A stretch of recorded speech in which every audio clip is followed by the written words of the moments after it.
আসসালামু আলাইকুম রহমতুল্লাহ বরকাত। আলহামদুলিল্লাহ, সালাতু ওয়াসসালামু আলা রাসূলিল্লাহ ওয়া আলা আলিহি ওয়া আসহাবিহি আজমাইন। সমস্ত প্রশংসা আল্লাহ রাব্বুল আলামিনের। আল্লাহ তাআলা আমাদেরকে চট্টগ্রামের বুকে এক নতুন বিপ্লবের স্বাদ আমাদেরকে আল্লাহ তাআলা আস্বাদন করার তৌফিক দিয়েছেন।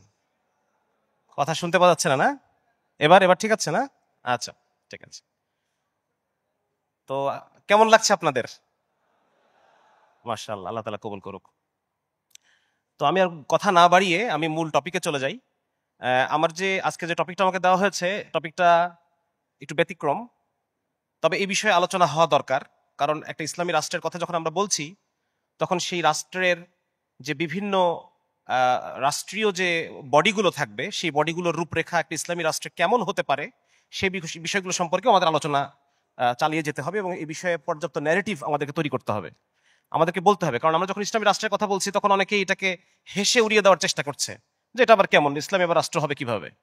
কিন্তু আমাদেরকে খুব খুব স্পষ্টভাবে একটা ইসলামী রাষ্ট্র যখন হবে, সেখানে মন্ত্রণালয় কাঠামোগুলো কেমন হতে পারে, সেখানে আজকে আমি যেটা আলোচনা করব আমলাতান্ত্রিক যে কাঠামো সেটা কেমন হতে পারে, কিভাবে আজকে আধুনিক রাষ্ট্রে যে প্রবলেমগুলো রয়েছে সেই সব প্রবলেমগুলো ইসলাম কিভাবে সলভ করবে। হ্যাঁ, যেহেতু আমাদের সামনে এখন এক্সিস্টিং রাষ্ট্র খুব বেশি নাই, একটা দুটো রাষ্ট্র আছে, বা সেখান থেকেও পর্যাপ্ত তথ্য আমরা সব বিষয়ে পাচ্ছি না। যার কারণে এই বিষয়গুলো নিয়ে আমাদেরকে ক্রমাগত আলোচনা চালিয়ে যেতে হবে, যাতে করে আমরা আমাদের নিজেদের মধ্যে এই বিষয়গুলো স্পষ্ট হয়। ইসলামী রাষ্ট্রের ধারণা, ইসলামী রাষ্ট্র যে কিভাবে মানুষের কল্যাণ সার্ভ করবে, এই বিষয় সম্পর্কে আমাদের নিজেদের ধারণা যেন স্পষ্ট হয় এবং তারা তারা যখন কোশ্চেন তুলবে, আমরা যেন পর্যাপ্ত জবাব তাদের জন্য রেডি রাখতে পারি, সেই বিষয়গুলো সম্পর্কে আমাদের এখন থেকে আলোচনা চালিয়ে যেতে হবে। যার কারণে আমার আজকে যে টপিকটা, এটা আপনাদের কাছে কিছুটা মানে আনইন্টারেস্টিং মনে হতে পারে, যে এটা হয়তো তত ইন্টারেস্টিং না, কিন্তু আমার মনে হয় যে এটা নিয়ে আমাদের জানা থাকা দরকার, আমাদের বিষয়টা ক্লিয়ার থাকা দরকার। হ্যাঁ, আমি জানি না আমি কতটুকু মানে ইন্টারেস্টিং ভাবে আপনাদের সামনে এটা তুলে ধরতে পারবো, কিন্তু আমার মনে হয় যদি আপনি একটু ধৈর্য ধরে শোনেন এবং ব্যাপারগুলো বোঝার চেষ্টা করেন, আশা করি এটা খারাপ লাগবে না ইনশাআল্লাহ। তো মূলত আজকে আমার আলোচনার বিষয়টা হচ্ছে বর্তমান রাষ্ট্রের যে আমলাতান্ত্রিক জটিলতা, সেটা এবং ইসলামী রাষ্ট্র কিভাবে এই জটিলতার সলিউশন করবে, সে বিষয়টা নিয়ে আজকে আমি আপনাদের সামনে একটা রূপরেখা পেশ করতে চাই। তাহলে আমরা ছবিতে দেখতে পাচ্ছি যে ব্যুরোক্রেসি, আমলাতন্ত্রকে কি বলা হয়? ব্যুরোক্রেসি বলা হয়, তাই না? তো আমরা দেখতে পাচ্ছি যে বর্তমান রাষ্ট্রে যে আমলাতন্ত্র, আধুনিক রাষ্ট্রে, এইটা কি রকম হয়, মানে কাগজপত্রের চাপে সে হারাই গেছে, তাই না? আমরা দেখতে পাচ্ছি যে এত কাগজ, আপনি যখন যে কোনো সরকারি অফিসে যখন আপনি যাবেন, আপনাকে বলা হবে যে মানে এক এক গাদা কাগজের তারা তারা দাবি করে, তাই না, যে এই কাগজ সেই কাগজ এগুলো এগুলো নিয়ে আসেন, নাহলে পরে কাজ হবে না। আবার যখন আপনি সেগুলো নিয়ে যান, তখন আবার নতুন কাগজ তারা বলে যে এটাও লাগবে। হ্যাঁ, এমনকি আজকে আবার আমরা দেখলাম যে অনলাইন হচ্ছে, সবকিছু অনলাইন হয়ে যাওয়ার পরও তাদের অফলাইন কাগজ লাগবে। তাহলে প্রথমত এই জিনিসটা একটা পরিবেশ দূষণ করে, ঠিক কিনা? এই কাগজ তৈরি হচ্ছে গাছ থেকে, তার মানে এরা যে এত কাগজ চায়, তার মানে আমাদের পরিবেশটা নষ্ট হচ্ছে। হ্যাঁ, গাছপালা কেটে আমরা সাফ করে ফেলতেছি এবং সেগুলো দিয়ে, হ্যাঁ, সুতরাং এটা একটা প্রবলেম। আমরা ছবিটা দেখে বুঝতে পারতেছি যে এটা একটা সমস্যা তৈরি করছে। আচ্ছা, কিভাবে পরের স্লাইডে যেতে পারতেছি না কেন? আচ্ছা, এটা আমি তো করি নাই, ঠিক আছে, এটাকে স্লাইড মোডে দিয়ে দিই। আচ্ছা, তাহলে এই জায়গায় আমি কিছু ছবি নিয়ে আসছি। দেখেন দেখেন ওইখানে একটা মানে একটা ড্রাগন, কয়েক মাথাওয়ালা ড্রাগন, সে যখন একটা কাগজ দিয়ে একটা কাগজ সে পেশ করছে, একটা কাগজ দিলে একটা মাথা কাটবে, একটা মাথা কাটার পর আরো অনেকগুলো মাথা তৈরি হয়েছে, সেই মাথাগুলো আরো কাগজ দাবি করতেছে তার কাছে। হ্যাঁ, এটা থেকে আমরা বুঝতে পারতেছি যে আমাদের যে আমলাতন্ত্র, সেটা আসলে একটা একটা দানবের মতো। হ্যাঁ, এটা আপনার কাছে একটার পর একটা ডকুমেন্ট সে চাইতেই থাকবে, একটার পর একটা আপনার কাছে একটা কাগজ সে চাইতেই থাকবে। ওইদিকে ছবিটাতে আমরা দেখতে পাচ্ছি যে ওখানে লাল ফিতা দেখছেন, মানুষটা সে তার টার্গেটে পৌঁছাতে পারতেছে না লাল ফিতার কারণে। আমলাতন্ত্রকে বলা হয় রেড টেপিজম। রেড টেপিজম মানে হচ্ছে লাল ফিতার দৌরাত্ম। এই কথা তো আপনারা বিভিন্ন জায়গায় শুনে থাকেন, তাই না? লাল ফিতার দৌরাত্ম, লাল ফিতা মানে ফাইল। আগেকার দিনে ফাইল এভাবে ফাইলটাকে রেডি করে বাইরে থেকে একটা লাল একটা ফিতা দিয়ে বাঁধা হতো। তাহলে এই লাল ফিতার দৌরাত্ম মানে হচ্ছে আপনার কাছে এত বেশি নিয়ম কানুন এবং এত বেশি কাগজপত্র তারা দাবি করবে, যে আমার যে মূল লক্ষ্যটা ছিল, আপনি যখন নতুন একটা ব্যবসা স্টার্ট করতে যাবেন, যারা এখানে ব্যবসায় আছেন তারা খুব ভালো জানেন যে নতুন একটা ব্যবসা যখন আপনি শুরু করতে যাবেন, তখন আপনার কাছে এত পরিমাণ কাগজ তারা চাবে যে এটা দ্বারা দেখা যাচ্ছে একটা পর্যায়ে একজন ব্যবসায়ী সে ব্যবসা করার মানে উৎসাহ সে হারায় ফেলতেছে। সুতরাং এই প্রবলেমটা শুধুমাত্র বাংলাদেশের প্রবলেম তা না, এই প্রবলেমটা সারা পৃথিবীর প্রবলেম। সারা দুনিয়াতেই বর্তমানে যে আমলাতন্ত্র, এই আমলাতন্ত্র এটা একটা একই ধরনের সমস্যা ফেস করতেছে সমস্ত দেশই। তো এখানে দেখতে পাচ্ছি যে মানুষকে টার্গেটে পৌঁছাইতে বাধা দিচ্ছে এই রেড টেপ, লাল ফিতার দৌরাত্ম। আর এই পাশে আমরা একটা ছবি, সেখানে আমরা দেখতে পাচ্ছি যে এক টেবিল থেকে তাকে আরেক টেবিলে পাঠাচ্ছে। দেখেন, ও যখন একটা দরজা দিয়ে ঢোকার চেষ্টা করতেছে, তাকে বলা হচ্ছে তুমি ওই দরজায় যাও। আবার ওই দরজা দিয়ে যখন সে ঢোকার চেষ্টা করবে, তখন বলা হবে ওই দরজায় যাও। এটা আপনারা ফেস করছেন কিনা অনেকে? আপনাকে বলা হবে যে আপনি অমুকের কাছ থেকে একটা সই নিয়ে আসেন। অমুকের কাছ থেকে যখন সই নিতে যাবেন, তখন উনি আবার তমুকের কাছে আপনাকে পাঠাবে। এইভাবে আপনাকে টেবিল টু টেবিল ঘুরতে হবে। বিউরোক্রেসি যে শব্দটা, এই শব্দটার আসছে ফ্রেঞ্চ ওয়ার্ড বিউরো এবং গ্রিক ওয়ার্ড ক্রেটস, এটা থেকে। বিউরো শব্দের অর্থ হচ্ছে ডেস্ক বা অফিস। হ্যাঁ, মানে আপনাকে এক ডেস্ক থেকে আরেক ডেস্কে পাঠানো হচ্ছে। অফিসের শাসন। ক্রেসি শব্দের অর্থ হচ্ছে শাসন, ডেমোক্রেসি। ডেমো মানে জনগণ, ক্রেসি মানে শাসন, ঠিক আছে না, রুল আর পলিটিক্যাল পাওয়ার। তাহলে বিউরোক্রেসি মানে হচ্ছে টেবিলের শাসন। হ্যাঁ, আলটিমেটলি আপনি দেখবেন যে গণতান্ত্রিক ব্যবস্থায় জনপ্রতিনিধি চেঞ্জ হয়, কিন্তু আমলারা কিন্তু একই থাকে, বছরের পর বছর তারা একই মানুষ থাকে। হ্যাঁ, সুতরাং শাসনটা আসলে তারাই করে। তারা যেভাবে ফাইলটা রেডি করে দেয়, মন্ত্রী ওটাতে সিগনেচার করে। তারা যেভাবে পলিসি তৈরি করে, সেখানেই মন্ত্রী সেটাতে সম্মত না হয় তার উপায় থাকে না। তো যার কারণে এটা হচ্ছে, আমরা যদি এটার মানে এটার অর্থে যাই, অর্থটা হচ্ছে যে নন ইলেক্টেড পার্সন যারা অফিস সামলায়, ডেস্ক সামলায়, তাদের শাসন, এটাকে বলা হয় বিউরোক্রেসি বা আমলাতন্ত্র। ঠিক আছে? এবং এটা নিয়ে সবচাইতে বেশি এটা নিয়ে তথ্য বা গবেষণা করেছেন জার্মান সোসিওলজিস্ট ম্যাক্স ওয়েবার। এবং ম্যাক্স ওয়েবারের মানে ওনার আলোচনা আমরা সামনে আরো পাবো, সেটা নিয়ে আমরা আরো বিস্তারিত আলোচনা করব। মানে উনি দেখানোর চেষ্টা করেছেন যে আদর্শ ব্যুরোক্রেসি কোনটা, আদর্শ আমলাতন্ত্র কেমন হতে পারে, এবং সেগুলোর কি কি প্রবলেম আছে সেটা উনি আইডেন্টিফাই করেছেন। আপনারা আমাদের জীবনের সাথে অনেক কিছু মিলাতে পারবেন ইনশাল্লাহ। দেখেন, ব্যুরোক্রেসি কাকে বলে সেখানে একটু আলোচনা করি। যে body of non elected officials, যারা নন ইলেক্টেড পার্সন। একটা হচ্ছে আপনার পলিটিশিয়ান, যারা ইলেক্টেড হয়, যারা নির্বাচিত হয়, আর ব্যুরোক্রেট যারা, তারা নির্বাচিত হয় না, তারা নিয়োগপ্রাপ্ত হয়। হ্যাঁ, 2 নম্বর হচ্ছে administrative system governing any large institution. এটা শুধু সরকারি অফিসে না, এটা যে কোনো প্রাইভেট অফিসও এই ব্যুরোক্রেটিক সিস্টেমে চলতে পারে, শুধু সরকারি অফিসে চলবে তা না। আমরা জনপ্রতিনিধি, আমলা এরা জনপ্রতিনিধি নয়, এরা ভোটের মাধ্যমে নির্বাচিত নয়। ফলে রাজনৈতিক সরকার পরিবর্তন হয়, কিন্তু আমলারা পরিবর্তন হয় না, এরা থেকে যায়। এই জন্য দেখেন, যে পাশের ছবিটা আপনারা দেখেন, সে শিকড় বাকর গেড়ে বসছে আর কি, শিকড় বাকর ছড়ায় সে তার চেয়ারে আঁকড়ায় ধরে বসে আছে। সে কখনো সরবে না, ওখান থেকে নড়বে না সে। হ্যাঁ, তাকে অন্য পোস্টে দেওয়া হবে, কিন্তু আলটিমেটলি ওরাই থেকে যাবে। ঠিক আছে? আচ্ছা, আমলারা হচ্ছে সরকারের অংশ যারা অনির্বাচিত।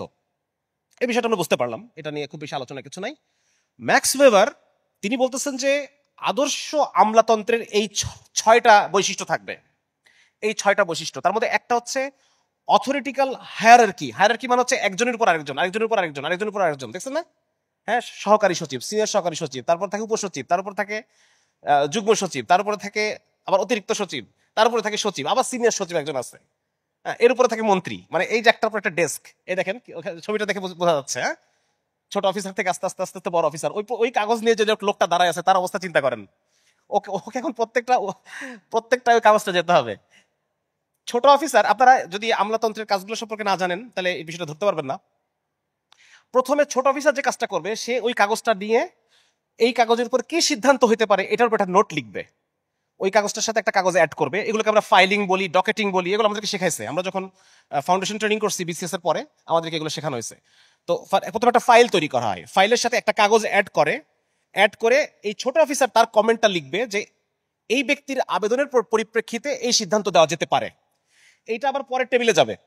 পরের টেবিলে যাওয়ার পর উনি আবার এটাকে চিন্তা ভাবনা করবে যে না, এটা করা যেতে পারে কিনা। ও আবার একটা নোট লিখবে, উনি একটা নোট লিখে আবার সামনের টেবিলে পাঠাবে, আবার পরের টেবিলে যাবে। মাঝখানে আবার কেরানিরা আছে, মাঝখানে আবার ওনার একজন পার্সোনাল সেক্রেটারি আছে, ওনার একজন পার্সোনাল সেক্রেটারি আছে, ওনারও আছে। তো এরকম প্রত্যেক কেরানি আবার নোট লিখবে। এভাবে করতে করতে উপরে যাবে। উপরে যাওয়ার পর ফাইনাল সিদ্ধান্ত আবার টুক টুক টুক টুক করে নিচে নামবে। তার মানে এই লোকটা যে যদি একটা কাজের জন্য আবেদন করে থাকে, সে আবেদনটা কতদিন লাগবে? এটা দীর্ঘ সময়ের ব্যাপার না? এই জন্য দেখবেন যে সরকারি কোনো কাজ যখন যায়, মন্ত্রণালয়ে যায়, আমরা আশা করি, মানে আমরা যারা গভর্নমেন্ট অফিসিয়াল, আমরাই আশা করি যে একটা কাজ মন্ত্রণালয় হয়ে যদি আসতে হয়, কমপক্ষে 2 মাস লাগবে। কমপক্ষে 2 মাসের আগে ওটা মন্ত্রণালয় থেকে ঘুরে আসবে না কখনো। তাহলে আমরা গভর্নমেন্ট অফিসিয়াল, আমরাই এটা ধরে রাখি। তাহলে যদি ধরেন যারা গভর্নমেন্ট সার্ভিস করেন না, তাদের ক্ষেত্রে কি হবে ব্যাপারটা? কয় মাসের ব্যাপার? 3-4 মাসের ব্যাপার, আরো টাকা পয়সা তো আছে, সেখানে পরে আসতেছি আমি। রাক্ষস কক্ষসের মন গড়া মিথ্যে গল্প নয়, বরং জীবন ঘনিষ্ঠ সত্য গল্প শোনায় টুনটুন বুকস। তাহলে ম্যাক্স ভেবার বলতেছেন যে 6টা ক্রাইটেরিয়া আছে আমলাতন্ত্রের, 6টা বৈশিষ্ট্য। 1 নম্বর হচ্ছে অথরিটিক্যাল হায়ারার্কি, একজনের উপর আরেকজন, আরেকজনের উপর আরেকজন এভাবে থাকবে। 2 নম্বর হচ্ছে ফর্মাল রুলস এন্ড রেগুলেশনস। দেখবেন যে আপনারা অফিসে গেলে একটা কথা শুনবেন, সবকিছু একটা নিয়ম আছে, আমাদেরকে নিয়ম মেনে চলতে হয়, নিয়মের বাইরে আমরা কিছু করতে পারি না। তার মানে প্রত্যেকটা অফিস কিভাবে চলবে, এই যে ব্যুরোক্রেটিক সিস্টেম, এটার একটা খুব হার্ড অ্যান্ড ফাস্ট কঠিন একটা নিয়ম আছে। এই নিয়মের বাইরে ওরা কেউ কিছু করতে পারে না। এবং যেখানে যত নিয়ম সেখানে তত দুর্নীতি। যেখানে যত নিয়ম, এটা আমার কথা না, এটা পশ্চিমা যারা এই ব্যুরোক্রেসি নিয়ে যে সমস্ত সমাজবিজ্ঞানীরা গবেষণা করছে ওনারাই বলতেছেন যে যত বেশি নিয়ম তত বেশি নিয়ম ভাঙা, তত বেশি নিয়ম ভাঙার জন্য তত বেশি টাকা। তো সুতরাং ব্যাপারটা হচ্ছে এটা। 2 নম্বর হচ্ছে এই একটা formal very strict rules and regulations মধ্য দিয়ে এই সংগঠনটা রান করবে। 3 নম্বর হচ্ছে ডিভিশন অফ লেবার, এক একটা অফিস এক একটা কাজ করবে। আপনি কোনোদিনও এক অফিসকে দিয়ে আরেকটা কাজ করাতে পারবেন না। এজন্য দেখবেন ঢাকা শহরে ধরেন সুয়ারেজের কাজ হয়েছে, মানে টয়লেটগুলো যেখান দিয়ে যায়, মানে মানুষের যে বর্জ্য পদার্থ, এই কাজ হওয়ার পরে একবার রাস্তাটা রোডস এন্ড হাইওয়েজ থেকে বা কথার কথা সিটি কর্পোরেশন থেকে সুন্দর করে রাস্তাটা বানাই দিয়ে গেছে, একদম ফ্রেশ রাস্তা। এরপর দেখবেন ওয়াসা এসে আবার কাটাকাটি শুরু করছে, তাই না? একদম আমাদের ওখানে ওই মিরপুর একেবারে নতুন রাস্তা, ঝকঝকে রাস্তা, মানে 1 মাসও হয় না রাস্তার বয়স, আবার ওয়াসা এসে আবার কাটছে রাস্তা। হ্যাঁ, এবং ওরা মুখিয়ে থাকে যে কখন এই রাস্তাটা হওয়ার পরে আমি কাটবো, আগে কাজটা করব না। অথচ যদি ওই সুয়ারেজের সাথে, মানে বর্জ্য পদার্থের কাজের সাথে একসাথে পানির পাইপগুলো বসায় ফেলতো, তাহলে কিন্তু রাস্তা একবার বানিয়ে দিলে হয়ে যেত। কিন্তু কখনোই ও ওই আরেকটা কাজ করবে না, আরেক ডিপার্টমেন্টের কাজ ও কখনো করতে পারবে না। ওই ডিপার্টমেন্টের কাজ হওয়ার পর ও তার উল্টাপাল্টা কাজটা শুরু করবে। তার মানে বোঝা গেল এখানে খুব স্ট্রিক্ট ডিভিশন অফ লেবার, মানে একটা অফিস যে কাজটা করবে তাকে দিয়ে আপনি জীবনেও কোনোদিন অন্য একটা কাজ করাতে পারবেন না। এটা গেল একটা। 3 নম্বর হচ্ছে ক্যারিয়ার ওরিয়েন্টেশন। এটা একটা হাইলি ক্যারিয়ারাইজড প্ল্যাটফর্ম। এখানে যে ঢুকবে সে একদম চেষ্টা করবে যে বসে বের হওয়ার, ক্যারিয়ার ওরিয়েন্টেড, তাই না? হ্যাঁ, মানে একবারে সে যে কথার কথা যে আজকে ম্যাজিস্ট্রেট হিসেবে ঢুকছে, সে তার টার্গেট থাকবে যে আমি সচিব হয়ে বের হব। সুতরাং এই পুরো জায়গাটা একটা হাইলি ক্যারিয়ার ওরিয়েন্টেড একটা জায়গা, এটা একটা ক্যারিয়ার। 5 নম্বর হচ্ছে ইমপার্সোনালিটি। এটা আপনার ব্যক্তিগত সুযোগ সুবিধাকে দেখবে না। এটা একটা অন্যতম বড় ফল্ট হচ্ছে, সে বলতেছে যে আমি মানুষের সেবা দেওয়ার জন্য আসছি, পাবলিক সার্ভিস দিচ্ছি আমি, কিন্তু প্রত্যেকটা পাবলিকের প্রবলেম তো আলাদা আলাদা। আপনার পার্সোনাল যে প্রবলেমটা এটা সে সলভ করবে না। সে বলবে যে আমার হাত পা বাঁধা, আমি নিয়মের অধীন, এই নিয়মের বাইরে গিয়ে আমি আপনাকে কোনো হেল্প করতে পারবো না। ইমপার্সোনালিটি, একজন পার্সনের জন্য সে আলাদা করে আপনার প্রবলেমটা সলভ করবে, এটা সে করবে না। এটা একটা সমস্যা। আর শেষ যে ইয়েটা আছে, শেষ যে বৈশিষ্ট্য, সেটা হচ্ছে ফর্মাল সিলেকশন প্রসেস। একটা কঠিন নিয়মের মধ্য দিয়ে এই বিসিএস এর মধ্যে ঢুকতে হয়, তাই না? একটা খুব লম্বা সময় ধরে একটা বড় একটা পরীক্ষা নিয়ে যদিও কথা আছে যে কেন ওই পরীক্ষাগুলো এরকম, বাট এটা স্ট্রিক্ট একটা মানে পরীক্ষা পদ্ধতি, যার মধ্য দিয়ে এই সিলেকশনটা নেওয়া হবে, এই ব্যুরোক্রেসি ডেভেলপ করবে, সদস্যদেরকে নেওয়া হবে। তাহলে এই ম্যাক্স ওয়েবার বলতেছেন যে এই 6টা বৈশিষ্ট্য আমলাতন্ত্রে থাকবে। আদর্শ আমলাতন্ত্রের বৈশিষ্ট্য এই 6টা। এটা মনে রাখেন, কারণ এটা নিয়ে আমাদের পরে আমরা দেখব যে এই প্রত্যেকটা বৈশিষ্ট্য একই সাথে উপকারী এবং একই সাথে সমস্যাজনক। ব্যুরোক্রেসির মজাটা হচ্ছে এটা, এই প্রত্যেকটা জিনিস আপনার লাগবে কাজের জন্য, একটা কাজ হওয়ার জন্য, এই প্রত্যেকটা দেশকে রান করানোর জন্য এই প্রত্যেকটা জিনিস আপনার লাগবে, এবং একই সাথে এই প্রত্যেকটা জিনিস বিরাট বিরাট সমস্যাও তৈরি করবে। হ্যাঁ, এটা আমরা সামনে দেখবো ইনশাল্লাহ। তাহলে এটা ওই এতক্ষণ যে আলোচনা করলাম সেটা এখানে লেখা আছে, আপনারা পরে পড়ে নিন। হ্যাঁ, যে প্রত্যেকটা অফিস স্পষ্টভাবে বিভক্ত থাকে এবং প্রত্যেকটা অফিসের দায়িত্ব আইন দ্বারা তারা ঠিক করে। 2 নম্বর হচ্ছে কর্মকর্তার ক্ষমতা, কোন কর্মকর্তার কতটুকু ক্ষমতা, কতটুকু দায়িত্ব, এই ডিভিশন অফ লেবার এটা থাকবে। সে তার নিজের ক্ষমতার বাইরে গিয়ে সে কিছু করতে পারবে না, তার ওই ক্ষমতার মধ্যেই সে। আচ্ছা, আমলাতান্ত্রিক চাকরি কর্মকর্তার জীবনের একমাত্র কাজ হিসেবে পরিচালিত হয় যার সঙ্গে তার সমগ্র কর্মজীবন জড়িত, মানে ক্যারিয়ার ওরিয়েন্টেড, যেটা আমি কেবল আলোচনা করলাম। সমস্ত কাজের সোপানক্রমিক বিন্যাস, মানে হায়ারার্কি থাকে। হ্যাঁ, মানে বিভিন্ন একজনের উপর আরেকজন এটা থাকে। তারপর হচ্ছে একটা প্রতিযোগিতামূলক পরীক্ষার ভিত্তিতে এটা হবে। তারপর কর্মকর্তাকে নিয়মিত বেতন দেওয়া হবে এবং কর্মজীবন শেষে তিনি পেনশন পাবেন। এবং আরো আছে কি, যে কন্ট্রোলিং, মানে উপরের বস তার পরের জন্য নিয়ন্ত্রণ করে, তারপর জনকে সে নিয়ন্ত্রণ করে, এ তার কাছে জবাবদিহি করতে বাধ্য, এ তার উপরের বসের কাছে জবাবদিহি করতে, এরকম একটা হায়ারার্কিক্যাল একটা ব্যাপার থাকে। আর পদোন্নতি হয়ে থাকে বিষয় ভিত্তিক, অফিসের সুযোগ সুবিধা এগুলো মানে মেনটেন হয় না অতটা, যাই হোক এটা বাদ দিলাম। মোট কথা এটা হচ্ছে ব্যুরোক্রেসি। ওই একই জিনিস এখানে আবার লেখা আছে। এখানে দুইটা কথা অতিরিক্ত লেখা আছে। একটা হচ্ছে managed through written and traceable directives, মানে হচ্ছে একটা অফিসের আমরা যারা অফিসার আমাদের থাকে, জব ডেসক্রিপশন থাকে যে আপনি কি কি করতে পারবেন, কি করতে পারবেন না, আপনার কাজ কতটুকু, আপনার কি কি কাজ আছে, এইগুলো সব লেখা থাকে, ওটা লেখা আছে এখানে। আরেকটা হচ্ছে রিকোয়ার্স এ ফুল টাইম অকুপেশন, এটা একটা ফুল টাইম অকুপেশন থাকে তাদের, এটা আমরা আলোচনা করছি। এখন এইটা ব্যুরোক্রেসির যে সিস্টেমটা, এটা সর্বপ্রথম এটা চালু হয় চীনে, চীন দেশে এটা সর্বপ্রথম চালু হয়। এবং মজার ব্যাপার হচ্ছে পরবর্তী সময়ে চীনারা এটাকে মানে স্টপ করে দেয় যে এই ব্যুরোক্রেসি, আমরা এখন দেশটা উন্নত হইতে হবে, উন্নত হওয়ার জন্য আমাদেরকে পশ্চিমাকরণ করতে হবে, আমাদের দেশকে, আমাদের দেশটা হইতে হবে মানে ওয়েস্টার্নদের ফলো করতে হবে, এবং ওয়েস্টার্নদেরকে ফলো করতে গেলে আমাদেরকে ব্যুরোক্রেসি এটা রাখা যাবে না। বোঝা গেছে? এই জন্য তারা তাদের দেশে যে এতকাল প্রায় 800 বছর ধরে চলা একটা সিস্টেম, আরো বেশি, সরি 1000 বছর ধরে চলা একটা সিস্টেম, এই সিস্টেমটাকে তারা তাদের দেশে বন্ধ করে দেয়। বন্ধ করে দেওয়ার পরে ইউরোপ এটা স্টার্ট করে। এটা ভালো করে দেখেন আপনারা, যে সিভিল সার্ভিস এক্সাম তারা বন্ধ করে দেয়, এবং বন্ধ করে দেওয়ার পরে প্যারাডক্সিক্যালি at a time when similar system were introduced in the western countries। তার মানে একটা জিনিস বোঝা গেল, আমি এখানে কোশ্চেন মার্ক দিছি তিনটা, খেয়াল করছেন? এটা এই কারণে দিছি যে আমরা সবকিছুতে পশ্চিমা দেশকে ফলো করি, কিন্তু এমনও তো হতে পারে যে আমাদের যে ফরম্যাটটা আছে এটা ওদের চেয়ে বেটার। চীন দেশে যে ফরম্যাটটা ছিল সেটা ওদের চেয়ে বেটার ছিল, ওরা পশ্চিমকে ফলো করতে গিয়ে ওদের বেটার সিস্টেমটাকে অফ করে দিছে, এবং অফ করে দেওয়ার পরে পশ্চিম নিজেই ওটাকে চালু করছে। এখন চীন হাই হাই করতেছে, আমি তো আগেই ভালো ছিলাম, আমি তো আমার নিজের যে স্ট্রাকচার ওটাই তো ভালো ছিল। সুতরাং এখান থেকে আমাদের যে শিক্ষাটা, যে আমরা যে সবখানে পশ্চিমকে ফলো করতে চাই, এইটা আমাদের জন্য ক্ষতিকর। কারণ এমন মানে যাচাই বাছাই ছাড়া আমরা পশ্চিমের অন্ধ অনুসরণ করতেছি, এইটার ফলে আমরা আমাদের নিজেদের অনেক রত্ন ভান্ডার হারায় ফেলতেছি। আমার কথা বুঝতে পারছেন?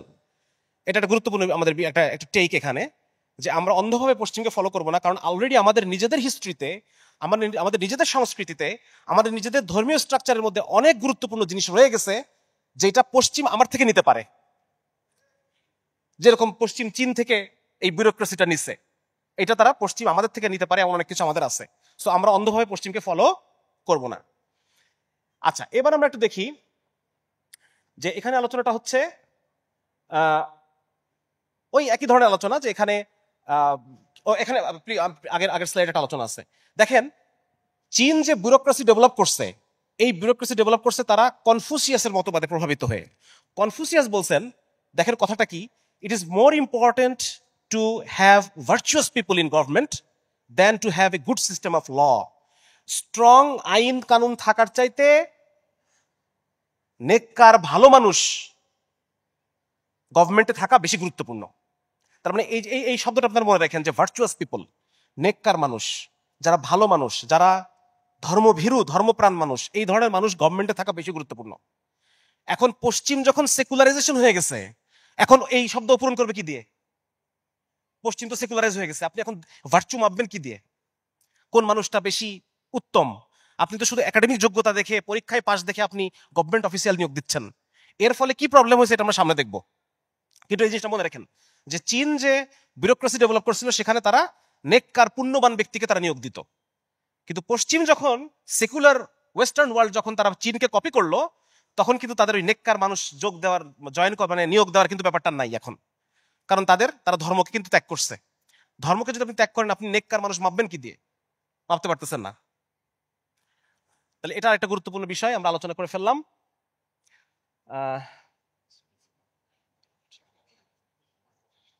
আচ্ছা, আরেকটা গুরুত্বপূর্ণ বিষয় হচ্ছে অটোনমি। অটোনমি মানে হলো যে এই যে আমলাতন্ত্র,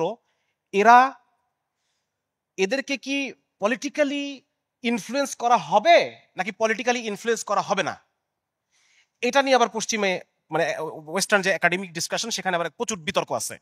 যে কোনোখানে তারা রিসার্চ করে বের করছে যে যদি আমলাদেরকে পলিটিসাইজ করা হয় তাহলে পরে বেশি বেনিফিট, মানে মানুষের সেবা তারা বেশি পায়। আবার কোনো জায়গায় এটা আসছে যে যদি তাকে পলিটিসাইজ না করা হয়, তাদেরকে যদি নিজেদের উপর ছেড়ে দেওয়া হয় আমলাদেরকে, তাহলে পরে মানুষ বেশি ভালো সেবা পায়। এখন ধরেন ইসলামী রাষ্ট্র কায়েম হলো, ইসলামী রাষ্ট্র যখন আমলা নিয়োগ দিবে তখন কি দেখবে? কে কত আল্লাহ ভীরু, কে কত নেককার, এই বিষয়গুলো খুব গুরুত্বপূর্ণ না আমাদের? আমরা যখন খলিফারা যখন নিয়োগ দিই তখন এই বিষয়গুলো গুরুত্বপূর্ণ। এটাও এক ধরনের পলিটিসাইজেশন। আমি শুধু মেধার ভিত্তিতে নিচ্ছি না, আমি কি দেখে নিচ্ছি ইসলামের আদর্শের সাথে কে কতটুকু কমিটমেন্ট আছে। শেখ হাসিনা কাদেরকে নিছে? শেখ মুজিবের আদর্শের সাথে যার যত কমিটমেন্ট তাদেরকে আমি তত বেশি রিক্রুট করছি। এটা একটা পলিটিক্যালাইজেশন নাকি? একইভাবে ইসলাম যখন আমলাতন্ত্র রিক্রুট করবে তখন ইসলামও যেটা করবে, আমার আদর্শের সাথে না মিললে আমি তো তাকে নিয়োগ দিব না। সুতরাং এটা একটু মাথায় রাখেন, এটা আমরা শেষে আমরা বিষয়টা মিলাতে পারবেন। আমি আলোচনাটা অনেক কিছু কমপ্লেক্স, তো আলোচনাটা এটা অনেক কিছু আপনি মিলাতে পারবেন। আচ্ছা, এখানে একটা ম্যাক্স ওয়েবারের একটা লেখা থেকে পুরো জিনিসটা এখানে আলোচনা হয়েছে। এখানে একই জিনিস আপনারা এগুলো পড়ে নিয়েন, এখানে আমার বিস্তারিত আলোচনা কিছু নাই। এদের ফিক্সড স্যালারি থাকে, এদের বিভিন্ন ইয়ে থাকে। তবে ম্যাক্স ওয়েবার যে ব্যুরোক্রেসির কথা বলছেন, উনি এটাও জানতেন এই ব্যুরোক্রেসির মধ্যে প্রচুর প্রবলেম আছে, কিন্তু কিছু করার নাই, কারণ এটা লাগবেই। একটা রাষ্ট্র চালাইতে হলে আমলাদেরকে লাগবে না? লাগবেই, নাহলে আপনি রাষ্ট্র চালাতে পারবেন না। কিন্তু এটার মধ্যে যে বিভিন্ন ধরনের সমস্যা আছে এটা উনিও জানতেন, এবং উনি বলতেছেন যে পলিটিশিয়ান এবং আমলাদের মধ্যে একটা ব্যালেন্স করতে হবে, একজন আরেকজনকে ব্যালেন্স করবে। কিন্তু আলটিমেটলি কি সেটা হয়? গণতান্ত্রিক সিস্টেম এটা হয়? গণতান্ত্রিক সিস্টেম এটা হয় না, বরং আমলাতন্ত্রকে ওরা প্রভাবিত করার চেষ্টা করে। আওয়ামী লীগ গভর্নমেন্ট চেষ্টা করছে এটাকে প্রভাবিত করার, এদেরকে বিভিন্ন কাজ করায় নেওয়ার। এবং আমলাতন্ত্র মানে কিন্তু শুধু আপনার যারা সচিব টচিব এরাই না, ডিসি সচিব এরা ছাড়াও পুলিশের যে এটাও একটা আমলাতন্ত্র, আর্মির যেটা ওটা মিলিটারি ব্যুরোক্রেসি, ওটাও একটা আমলাতন্ত্র। আবার যারা বিচারপতি টতি এরা, এগুলো আমলাতন্ত্র, এগুলো সবই আমলাতন্ত্রের মধ্যে পড়বে। ঠিক আছে? আচ্ছা, এখানে আলোচনাগুলো মোটামুটি হয়ে গেছে, এখানে আর নতুন করে আলোচনা নাই। মোটামুটি এই জায়গা থেকে আমি জিনিসগুলো নিয়ে আসছি। আচ্ছা, আরেকটা জিনিস ম্যাক্স ওয়েবার বলছেন, সেটা হচ্ছে ক্যাপিটালিজম বা পুঁজিবাদের বিকাশের জন্য আমলাতন্ত্র গুরুত্বপূর্ণ। সুতরাং আমরা দেখতে পাচ্ছি সারা পৃথিবীতে যে পুঁজিবাদের যে একচ্ছত্র যে একটা শোষণ এবং নির্যাতন সারা পৃথিবীতে চলতেছে, এইটার পিছনে বর্তমান আমলাতন্ত্রের যে সিস্টেম, এটার একটা বড় একটা ভূমিকা এখানে আছে। হ্যাঁ, এটা ওই সমাজবিজ্ঞান ওনারা বলে গেছেন। এবং উনি বলতেছেন capitalism in its modern stages of development requires the bureaucracy. ব্যুরোক্রেসিকে লাগবে, ব্যুরোক্রেসি ছাড়া ক্যাপিটালিজম আগাইতে পারবে না। ঠিক আছে? আচ্ছা, আমরা নেক্সট স্লাইডে যাই। এখন আমরা একটু দেখবো যে আমলাতন্ত্রের সমস্যাগুলো কি কি। আমরা মোটামুটি বুঝতে পারছি না আমলাতন্ত্র কি জিনিস, এটা আমরা বুঝে ফেলছি। এখন আমরা দেখবো এর সমস্যাগুলো কি কি। এই ভলান্টিয়ার একটু পানি দিবেন আমাকে। প্রথম সমস্যা হচ্ছে আমলাতন্ত্রের যে এইটা আগের যে জমিদারি প্রথা ছিল সেই জমিদারি প্রথার একটা নতুন ধরন, কন্টিনিউয়েশন। এটা আমার কথা না, এটা ঢাকা ইউনিভার্সিটির emeritus professor Sirajul Islam sir চৌধুরীর কথা, যে এটা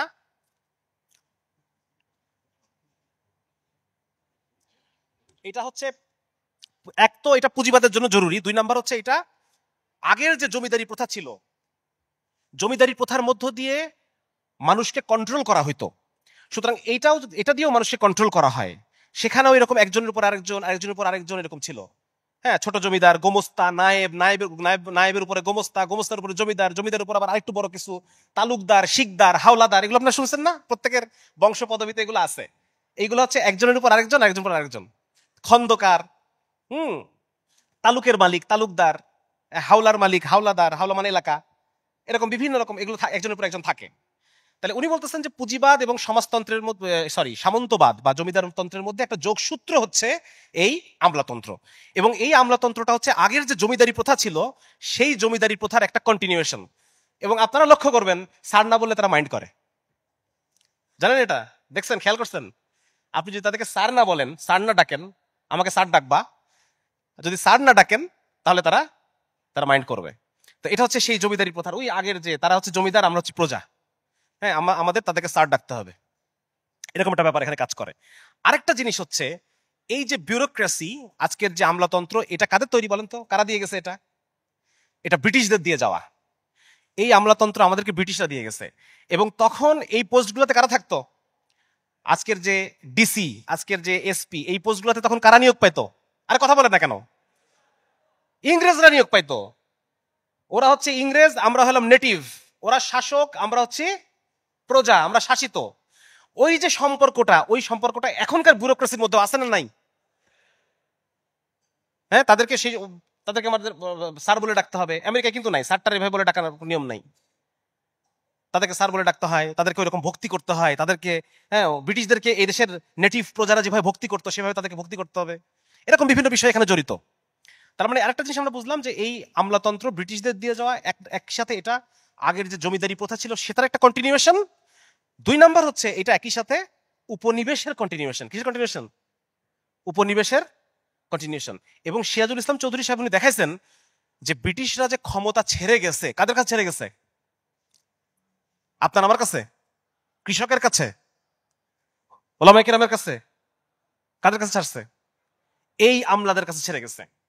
এবং যত যারা পলিটিশিয়ান ওই সময়কার ছিল, দেখেন কয়েকজনের নাম আছে, সুরেন্দ্রনাথ বন্দ্যোপাধ্যায়, সুভাষ বোস, হ্যাঁ, বঙ্কিমচন্দ্র, এরা সবাই কিন্তু আমলা। বঙ্কিমচন্দ্র, নবীন সেন, রমেশচন্দ্র দত্ত, সুরেন্দ্রনাথ বন্দ্যোপাধ্যায়, মানে ওই সময়কার যারা কংগ্রেস যারা করছে, জওহরলাল নেহরু উনি একজন মানে জুডিশিয়াল ব্যুরোক্র্যাট, হ্যাঁ, একইভাবে জিন্না উনি ব্যারিস্টার ছিল, উনি কিছু সময় গভর্নমেন্ট জবও করছিল। সুতরাং এরা সবাই কিন্তু ব্যুরোক্র্যাট। সুতরাং ওরা যে ক্ষমতা দিয়ে গেছে ব্যুরোক্র্যাটদের কাছে, নিজেদের হাতে বানানো যারা তাদের কাছে দিয়ে গেছে। তার মানে এক ব্রিটিশ থেকে আরেক ব্রিটিশের কাছে ক্ষমতা আসছে। এটা বুঝে না? আমরা বুঝি তো এটা, না? এক ব্রিটিশ থেকে আরেক ব্রিটিশের কাছে। এইখানে দেখেন আমি ছবিতে দেখানোর চেষ্টা করছি যে জমিদার আমলে আমলাতন্ত্র মানে জমিদারিটা কেমন ছিল, এরকম হায়ারার্কি ছিল, ওটা একই জিনিস এখানেও আছে। আবার এই পাশে আমি দেখানোর চেষ্টা করছি যে উপনিবেশের সাথে আমলাতন্ত্রের সম্পর্ক কি। তাহলে এটা হচ্ছে প্রথম প্রবলেম যে আমরা এখনো ব্রিটিশদের সেই ঘানি এখনো টানতেছি। আমরা সেই জমিদারি আমলের সেই শাসক প্রজা সম্পর্কের সেই ঘানি আমরা এখনো টানতেছি বর্তমান আমলাতন্ত্রের মধ্য দিয়ে। এবং এটা যে একটা প্রবলেম, এটা আমার আপনার কথা না, এটা সারা পৃথিবীতে যারা পাবলিক অ্যাডমিনিস্ট্রেশনের যারা স্পেশালিস্ট তারা বলতেছেন যে এই আমলাতন্ত্র যেটা চলতেছে এটা একটা প্রবলেম। বিশেষ করে ম্যাক্স ওয়েবার যে আমলাতন্ত্রের কথা বলছেন, ওয়েবারিয়ান ব্যুরোক্রেসি, এইটা একটা সমস্যা। এই প্রণব মুখোপাধ্যায় কে বলেন তো? প্রণব মুখার্জি কে? এটা ভারতের কি? ভারতের ফর্মার প্রেসিডেন্ট। উনি বলতেছেন যে আমলাতন্ত্র আমাদের উন্নয়নের সবচেয়ে বড় বাধা, আমলাতন্ত্র উন্নয়নের সবচাইতে বড় বাধা, এটাকে সংস্কার করতে হবে।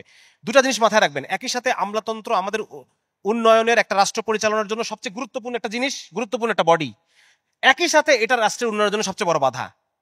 সুতরাং এটাকে কি করতে হবে? আমাদের বাদ দিতে হবে। কি করতে হবে? সংস্কার করতে হবে। মাইন্ডেড, এটা খুব গুরুত্বপূর্ণ জিনিস। এবং এই কারণে 1980 থেকে 1990 সালের মধ্যে যত স্ক্যান্ডিনেভিয়ান দেশগুলো আছে, ডেনমার্ক, তারপর হচ্ছে আপনার নেদারল্যান্ড, সুইডেন, নরওয়ে, ফিনল্যান্ড, এই সমস্ত দেশগুলা তাদের আমলাতন্ত্রের ব্যাপক সংস্কার করে। দেখেন লেখা আছে 1980 থেকে 1990 সালের মধ্যে এই সমস্ত দেশগুলা ব্যাপকভাবে সংস্কার করে। এবং এই সংস্কার প্রক্রিয়াটার নাম হচ্ছে NPM, নিউ পাবলিক ম্যানেজমেন্ট। এখানে তারা কি করে এটা আমাদের একটু জানতে হবে, তাহলে আমরা পরের আলোচনা ইসলামের সাথে কানেক্ট করতে পারবো। ইসলাম কি করছে আর এরা কি করছে এটা একটু বুঝতে পারবেন। আপনাদের বিরক্ত লাগতেছে? টপিকটা বিরক্তিকর, একটু ধৈর্য ধরে শোনেন ইনশাল্লাহ। আচ্ছা, এখন তারা কি করলো দেখেন। তারা এখন যেটা করলো সেটা হচ্ছে যে ম্যাক্স ওয়েবার যে আমলাতন্ত্রের কথা বলছে, মানে আমাদের দেশে এখন যে আমলাতন্ত্র আছে, এই ধরনের আমলাতন্ত্রকে তারা সংস্কার করবে। কিভাবে সংস্কার করবে সেটা আমরা একটু দেখবো সামনে। তার আগে আমি দুটো জিনিস আলোচনা করি। একটা হচ্ছে যে আমরা আমলাতন্ত্রের যে 6টা শর্ত আমরা পড়ছি, এই 6টা শর্তের সমস্যা কি এটা একটু দেখে নেই। 1 নম্বর শর্ত ছিল অথরিটি হায়ারার্কি। দেখেন আপনারা ছবিটা একটু খেয়াল করেন, অ্যাসিস্ট্যান্ট টু দ্য এইড। কতক্ষণ বাকি আছে আমার?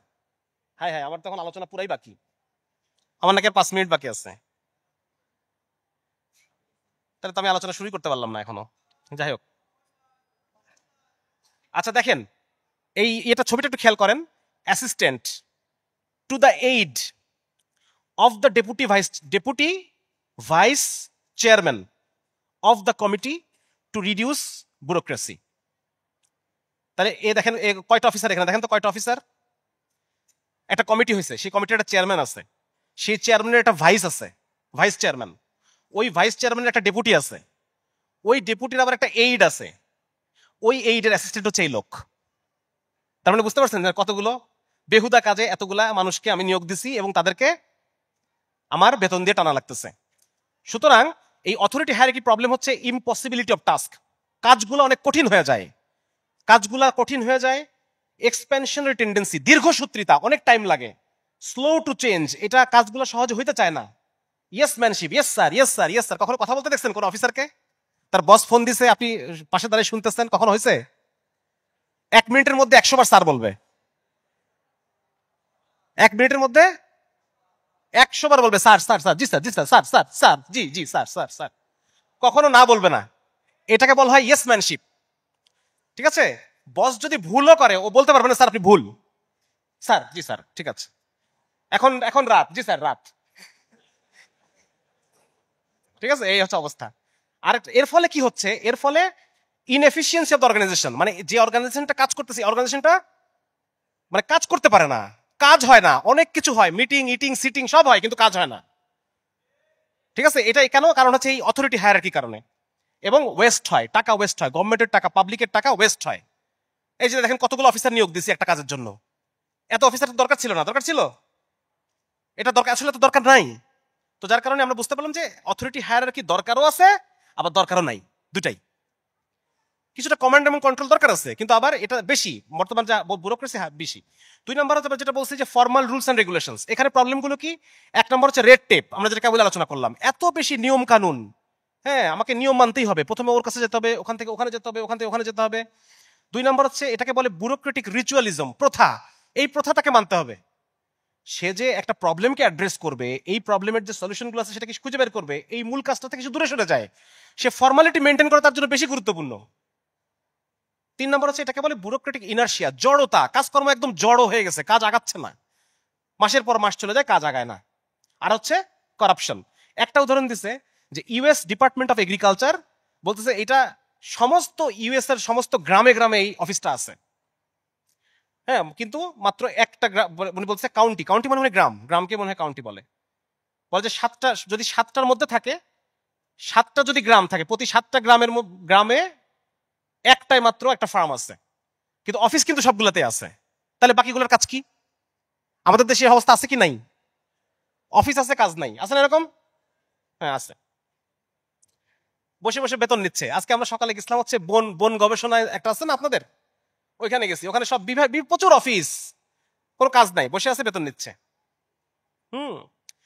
এবং আমি একটা জিনিস বলছি যে যত বেশি নিয়ম তত বেশি দুর্নীতি। এই যেখানে ওই রিসার্চগুলো আছে, আপনারা একটু পড়ে নিন, যে যত বেশি নিয়ম তত বেশি দুর্নীতি, এখানে লেখা আছে। আচ্ছা, তাহলে প্রবলেমগুলো আমরা আলোচনা করতেছিলাম এবং ইসলাম কি বলে আমি সাইড বাই সাইড এখানে আনছি। 1 নম্বর হচ্ছে রেড টেপ, একটা প্রবলেম। এই 5টা প্রবলেম ব্যুরোক্রেসির, মেইন 5টা প্রবলেম, আরো অনেক প্রবলেম আছে, এই 5টা মেইন। তার মধ্যে একটা হচ্ছে রেড টেপ। রেড টেপ হচ্ছে আমরা জানি যে, বুঝতে পারলাম যে আসল উদ্দেশ্যের চেয়ে, রেজাল্টের চেয়ে, মানুষকে যে আমি সার্ভিস দিব এই সার্ভিসের চেয়ে ফর্মালিটি বেশি। কিন্তু ইসলাম কি এটা এটা করবে? ইসলাম তো ইনসাফের জিনিস নাকি? ইসলামের যে ব্যুরোক্রেসি সেটা হচ্ছে result based, not formality based. এত নিয়ম কানুন মানা হবে না। নিয়ম হচ্ছে 3টা, একটা হচ্ছে তাকওয়া, ইখলাস এবং আনুগত্য, এই 3টা হচ্ছে নিয়ম, এটা আমরা সামনে দেখব। 2 নম্বর হচ্ছে ব্যুরোক্রেসির আরেকটা প্রবলেম হচ্ছে কনফ্লিক্ট হয়। কনফ্লিক্ট মানে দেখা যাচ্ছে একই কাজ 2টা অফিস করতেছে, 2 ভাবে করতেছে, যার কারণে একটা কনফ্লিক্ট তৈরি হয়। এটা আবার ডুপ্লিকেশন হয়, দেখা যাচ্ছে একই কাজ 2টা অফিস মিলে করতেছে, এও করতেছে ও করতেছে, তার মানে অর্থের অপচয়, সময়ের অপচয়, শ্রমের অপচয়, এই ধরনের অপচয় হয়। আর ইসলামের ক্ষেত্রে যেটা হবে সেটা হচ্ছে যেহেতু এখানে রেজাল্টের নিয়মটা মুখ্য না, রেজাল্টটা মুখ্য, সুতরাং যখন একই কাজ 2জন মিলে করতেছি তখন আমরা এটা আপোষে বসে সলভ করে নেব, কারণ আমার কাজটা উদ্দেশ্য, জনগণের টাকা বাঁচানোর উদ্দেশ্য। ইসলামী ব্যুরোক্রেটির উদ্দেশ্য এটা, নিয়ম কানুনের বেড়া জালে আমরা আটকানা। 4 নম্বর হচ্ছে ইম্পেরিয়ালিজম, মানে ব্যুরোক্রেসি, আমলাতন্ত্র, এটা এটা সবকিছুকে প্রভাব বিস্তার করতে চায়, নেতাদের উপর প্রভাব বিস্তার করতে চায়, জনগণের উপর প্রভাব বিস্তার করতে চায়। আর ইসলামী কাঠামোয় যে আমলাতন্ত্র সেটা হচ্ছে জনগণের খেদমত, জনগণের খেদমত। সুতরাং এটা প্রভাবের ব্যাপার না, এটা খেদমতের ব্যাপার, এটা ধর্মীয় দায়িত্ব, এটা ধর্মীয় দায়িত্ব। সুতরাং দ্রুততম সময়ে কিভাবে জনগণের উপকার করা যায়, ইসলামী ব্যুরোক্রেসি সেই চেষ্টা করবে। আর হচ্ছে যে আরেকটা প্রবলেম হলো ওয়েস্ট, জনগণের টাকা নষ্ট হয়। এটা কি, এটা হচ্ছে ইসলামী ব্যুরোক্রেসিতে বাইতুল মালকে সর্বোচ্চ হেফাজতের চেষ্টা করা হবে, সর্বোচ্চ হেফাজতের চেষ্টা করা হবে, মিনিমাম খরচে সর্বোচ্চ রেজাল্ট যেন দেওয়া যায় সেটা ইসলামী ব্যুরোক্রেসি চেষ্টা করবে। এটা তো হওয়া উচিত নাকি? এটা হওয়া উচিত। এই জন্য আমি যে কিছুক্ষণ আগে বললাম যে বিভিন্ন দেশ তারা নিজেদের ব্যুরোক্রেসিকে, তারা আমলাতন্ত্রকে তারা সংস্কার করছে। কিভাবে সংস্কার করছে দেখেন, এই বাম পাশে আপনি যেটা দেখতে পাচ্ছেন এটা হচ্ছে ব্যুরোক্রেটিক মডেল, আমলাতান্ত্রিক মডেল। দেখেন একজনের উপর আরেকজন, একজনের উপর আরেকজন। এর বদলে তারা নিয়ে আসছে নতুন একটা মডেল, এটাকে বলে টিম মডেল। কি মডেল? এটাকে বলা হয় টিম মডেল। দেখেন এখানে কি হচ্ছে, এখানে এই আমলাতান্ত্রিক যে ব্যাপার এটাকে ভেঙে বিভিন্ন টিম করে দেওয়া হয়েছে। এই দেখেন প্রত্যেক টিমে একজন বড় অফিসার আছে, ছোট অফিসার আছে, একজন পিয়ন আছে, বড় অফিসার, ছোট অফিসার, পিয়ন, বড় অফিসার, পিয়ন, ঠিক আছে না, এরকম টিম করা হয়েছে। এবং এই টিমের সবাই এনার কাছে জবাবদিহিতা করবে। একজনের উপর আরেকজন জবাবদিহি না, বরং সবাই মিলে আমিরের কাছে জবাবদিহিতা করবে। কার কাছে? প্রত্যেকটা জামাত বানানো হবে। আপনারা যারা তবলিগে গেছেন এই বিষয়টা ভালো বুঝতে পারবেন। তবলিগে রান্না করার জন্য একটা জামাত তৈরি করা হয়, ওই জামাতের একজন আমির দেওয়া হয়। ওই রান্নার টিমটা ওই আমিরের কাছে দায়বদ্ধ, একজনের উপর আরেকজন দায়বদ্ধ না, সবাই মিলে একটা আমিরের কাছে দায়বদ্ধ। বোঝা গেল? বিভিন্ন কাজের জন্য, ধরেন 10টা কাজের জন্য আপনি 10টা জামাত তৈরি করলেন, সেই 10টা জামাতে 10 জন আমির তৈরি করলেন। এই 10 জন আমির একজন আমিরের কাছে দায়বদ্ধ। মানে হায়ারার্কিও আছে, আবার হায়ারার্কি নাই, দুটাই একটা কম্বাইন্ড সিস্টেম। দেখেন, আপনারা খেয়াল করেন, এই দুটো ছবি কম্পেয়ার করেন, দুটো ছবি কম্পেয়ার করে দেখেন যে টিম করা হয়েছে। ঠিক এই কাজটাই করছে ওই যে এনপিএম, যেটাকে আমরা বললাম, ওই এনপিএম এই কাজটা করছে। তারা ভেঙে ভেঙে ছোট ছোট টিম করে দিছে। আমলাতন্ত্রের এই যে সিঁড়িটাকে ভেঙে টিম করে দিছে, এবং টিম করে দেওয়ার পরে এই টিমটাকে একজন একজনের কাছে দায়বদ্ধ টিম করে দিছে আর কি। প্রতিযোগিতা তৈরি করছে, প্রতিযোগিতা, কে কত সুন্দরভাবে কাজ করতে পারো। এর ফলে তাদের কাজের মান অনেক বেড়ে গেছে। ঠিক আছে? এইভাবে করে দুটা টিম, দেখেন এই যে সেখানে লেখা, এই কথাগুলো লেখা আছে এখানে, যে তারা ব্যুরোক্রেসিকে স্মলার ইউনিট করে দিছে। হ্যাঁ, এবং এটা ব্রাজিলে দেখা গেছে। ব্রাজিলে একটা সময় ছিল 80 থেকে 90, 45 থেকে 1980, এই সময়ের মধ্যে ব্রাজিলে তাদের ইকোনমিক গ্রোথ এত বেশি, 7% হারে ইকোনমিক গ্রোথ হচ্ছে। কেন? তারা বলছে তারা ফ্র্যাগমেন্ট করছে পাবলিক অ্যাডমিনিস্ট্রেশনকে with thousands of scattered agencies. মানে এই ব্যুরোক্রেসি সিস্টেম তারা রাখে নাই, তারা ছোট ছোট ছোট ছোট করে দিচ্ছে। এবং তাদের মধ্যে মানে তাদেরকে দেখাশোনা করার জন্য, তারা আইন কানুন ঠিক মতো মানতেছে কিনা, তারা রেজাল্ট ঠিক মতো প্রডিউস করতে পারতেছে কিনা, এইটা দেখার জন্য আরো 900 এজেন্সি তারা নিয়োগ দিচ্ছে। এবং এর মধ্য দিয়ে তারা তাদের অর্থনৈতিক প্রবৃদ্ধির হার অনেক বেশি বেড়ে গেছে। ঠিক আছে? এই জিনিসটা ফলো করা হয় প্রাইভেট সেক্টরে, মেইনলি প্রাইভেট সেক্টর ফলো করা হয়। এবং তারা বলতেছে প্রাইভেট সেক্টরের এই অ্যাডমিনিস্ট্রেশনটা যদি আমরা পাবলিক সেক্টরে নিয়ে আসি, তাহলে পাবলিক সেক্টরের রেজাল্টও বেড়ে যায়। সুতরাং এই ব্যুরোক্রেটিক মডেলকে আমাদের সংস্কার করতে হবে, এবং সংস্কার করে এই টিম মডেলে নিয়ে আসতে হবে। এবং এই টিম মডেলটা আমরা দেখলাম যে 1980-90 এর দশকে অনেকগুলা স্ক্যান্ডিনেভিয়ান দেশ, নর্ডিক দেশ, তারা এটাকে অ্যাপ্লাই করছে এবং তারা এটা সুফল পাইছে। আজকে এই দেশগুলোতে আপনার সবচেয়ে বেশি জীবন মান, না আমরা জানি তো, সবচেয়ে বেশি জীবন মান Norway, Finland, Sweden, Denmark, Netherland, এগুলোতে সবচেয়ে বেশি মানুষের শান্তি নাকি বেশি, হ্যাপিনেস ইন্ডেক্স। হ্যাঁ, তো এর মধ্যে এটা একটা কারণ। ইসলামের ম্যানেজমেন্ট, ইসলামের ম্যানেজমেন্টটা কেমন? এক নম্বর হচ্ছে ইসলামের ম্যানেজমেন্ট একটা টিম থাকবে, শুরা। টিমটাকে কি বলতেছি? শুরা, আলোচনা সাপেক্ষে কাজ করবে তারা। 2 নম্বর হচ্ছে এই টিমে আবার একটু হায়ারার্কিও থাকবে। কি থাকবে? একজন আমির থাকবে, একজন আমির থাকবে। এবং আমির একজনই হবে, একাধিক না, একজন হবে। এবং আমির হওয়ার ক্রাইটেরিয়া কি? নিজ থেকে আমিরত্ব চাওয়া যাবে না, নিজ থেকে আমিরত্ব চাওয়া যাবে না। যাকে দায়িত্ব দেওয়া হবে সে পাবে, কেউ নিজে চাইতে পারবে না। এবং আমিরের সমালোচনা যারা শুরা তারা করতে পারবে না, পারবে না? আমি সাহেব কাজটা ভুল হচ্ছে, এটাকে ঠিক করে, এটা এরকম না, এটা এরকম হওয়া উচিত। হ্যাঁ, এটা বলতে পারবে তো? তাহলে এখানে দেখেন ইয়েসম্যানশিপ আছে এবং নোম্যানশিপও আছে, আছে কি না? একই সাথে সে আমিরের সমালোচনাও করবে, আবার আমির যদি এটা ফয়সালা করে দেয় তখন সেটা মানা তার জন্য ওয়াজিব। আমিরের ফয়সালা, আমির যদি মাশওয়ারা সাপেক্ষে কোনো একটা ফয়সালা করে, এটা মানা সবার জন্য ওয়াজিব। হ্যাঁ, সুতরাং আমরা দেখলাম যে এখানে একটা ইয়েসম্যানশিপও আছে, একটা নোম্যানশিপও আছে, তাহলে কম্বাইন হয়েছে নাকি?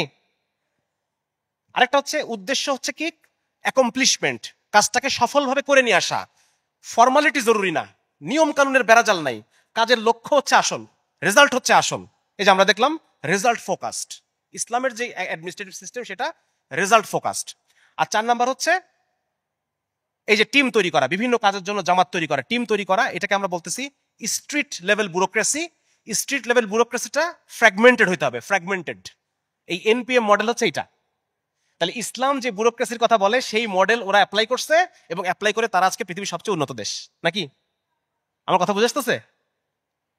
এবং ঠিক আজকে আমি যে আর্টিকেল থেকে আলোচনা করতেছি, উনি ঠিক একই জিনিস সুপারিশ করছে। উনি বলতেছে যে সবচাইতে বেস্ট রেজাল্ট আসে যদি আমরা ওয়েবারিয়ান যে আমলাতন্ত্র, ওই যে যেটা প্রথমে আলোচনা করলাম, ওইটার সাথে যদি আমরা এনপিএম মডেল দুটাকে যদি আমরা একসাথে করতে পারি, সবচেয়ে বেস্ট রেজাল্টটা পাওয়া যাবে।